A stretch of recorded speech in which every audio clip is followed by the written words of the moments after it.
Welcome back, ladies and gentlemen. We are looking at 10.2, day 2. This is day 4 of chapter 10, and we are actually on our final day of chapter 10. So 10.2, day 2, comparing two means, paired data, confidence intervals for the mean difference. By the end of this lesson, you'll be able to analyze the distribution of differences in a paired data set using graphs and summary statistics, as well as construct and interpret a confidence interval for a mean difference. Let's go ahead and get started. All right, as stated, we are on 10.2, day 2, paired data. You can read much of this information on pages 675 to 681 in our updated 6th edition of the Practice of Statistics. Now, let's start with the question of how can you recognize paired data? Paired data result from recording two values of the same quantitative variable for each individual or for each pair of similar individuals. This gives us, basically gives us two sets of data that are not independent, so we can't use a two-sample t-test or interval. We actually have to find the differences first and then go from there. So how do we analyze paired data? As I said just a minute ago, start by calculating the differences, then graph and compare to 0. Once you've done that, compute the mean difference and standard deviation of the differences. Now, what are the conditions for performing inference about a mean difference? Well, basically the same as a one-sample t-interval for mu. We're just using the differences as the one sample. The random condition now allows for stating that treatments are randomly assigned, because if you have a matched pairs experiment, then you could actually have treatments randomly assigned instead of random samples from the population. But either one could actually happen in this instance. And what is the formula for a confidence interval for a mean difference? And what about degrees of freedom? Well, again, it's the same as the one sample t-interval for mu. We're just using the differences as the one sample, and that means that our sample size will be the number of individuals for which we calculated the differences of the values. And degrees of freedom are still the sample size minus 1. Okay, let's go ahead and take a look at an example of this. So, do cats recognize their names even if it seems like they're ignoring us? Researchers in Japan investigated this question by presenting a random sample of 16 cats with 5 spoken words separated by 15 seconds each. The first 4 words were nouns of the same length as the cat's name. The 5th word was the cat's name.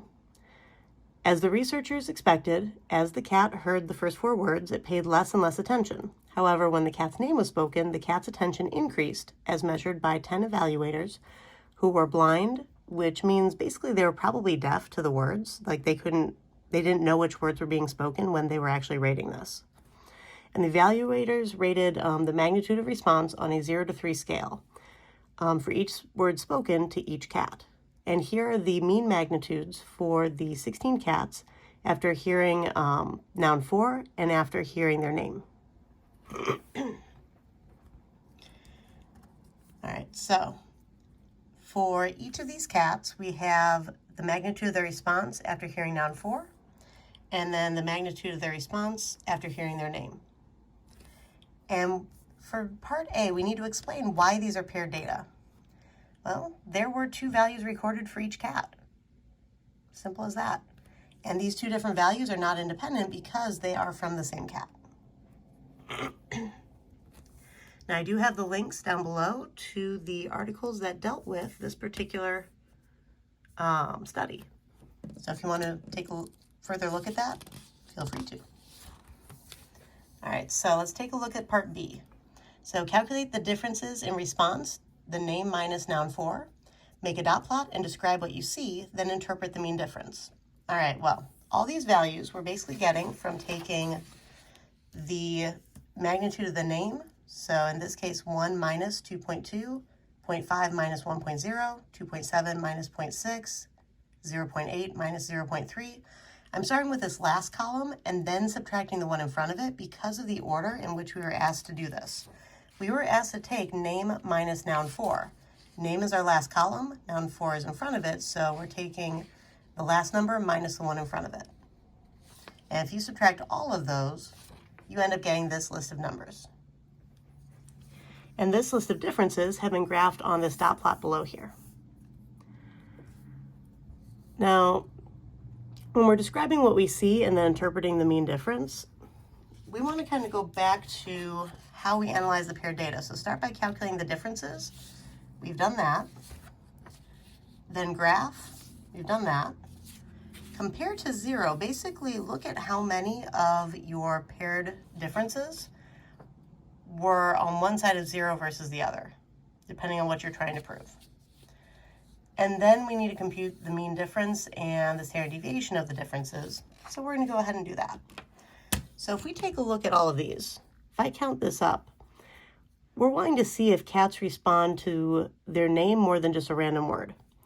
So if we count up how many of these responses are greater than 0, that gives us an idea of whether or not we might have data that's worth looking at.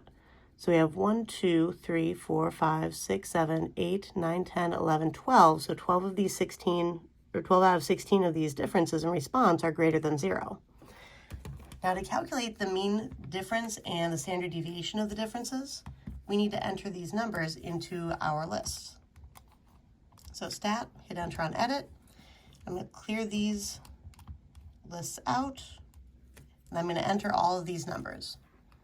So negative 1.2, negative 0.5, 2.1, 0.5, 0.1, 1, 2.5, 0.6, 1.6, 0.3, 2, 2.9, negative 1.6, negative 0.2, and positive 0.2.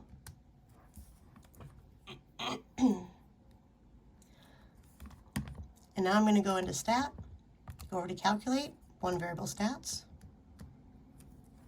and gives me my mean of about 0.64. This would round up to about 4. You could also just give me the exact value if you wanted. And then standard deviation of the differences.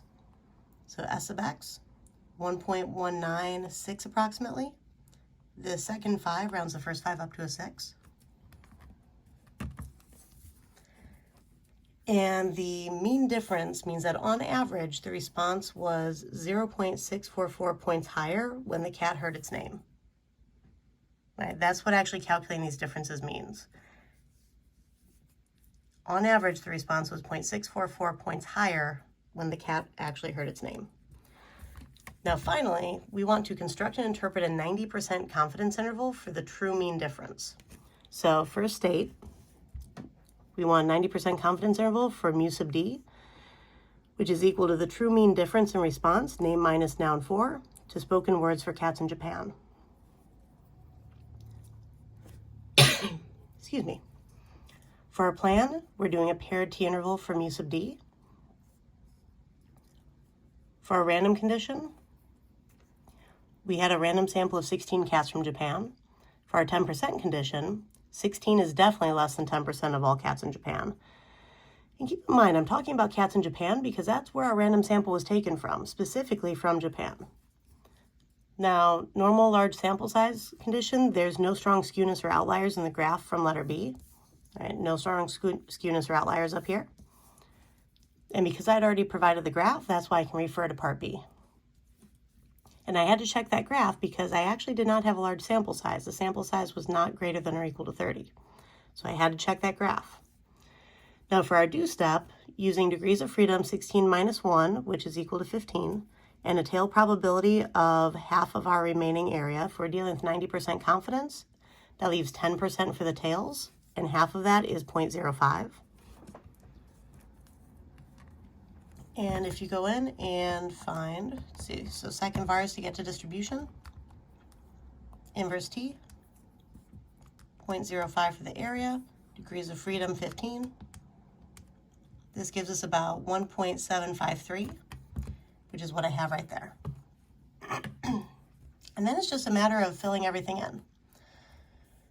So my sample mean of the differences, plus minus t star times the sample standard deviation of the differences divided by square root of my sample size means I'm using 0.644, which was my mean from up here, plus minus the t star I just calculated, 1.753, times my standard deviation that I found earlier as well, 1.196 divided by square root of 16. And if I work out the portion right after the plus minus sign, I get 0.644 plus minus 0.524. Now you don't necessarily need to calculate this in between part of it, but you do need to identify what your interval is. So this gives me an interval from 0.120 to 1.168. Now for our conclusion, we would write down that we are 90% confident that the interval from 1.120 points to 1.168 points captures the true mean difference in response, name minus noun 4, to the spoken words for cats in Japan. And last but not least, letter D, based on the interval, is there convincing evidence that cats have a greater response on average when hearing their name than when hearing a regular word? And explain your answer. Well, if we're looking for a greater response, and we're looking at the response to their name being the beginning part of this difference, a greater response would mean a larger response minus a smaller one, which would mean a positive difference. And 12 out of these 16 differences had a positive difference. But also, when we calculate our confidence interval, all of the plausible values are positive.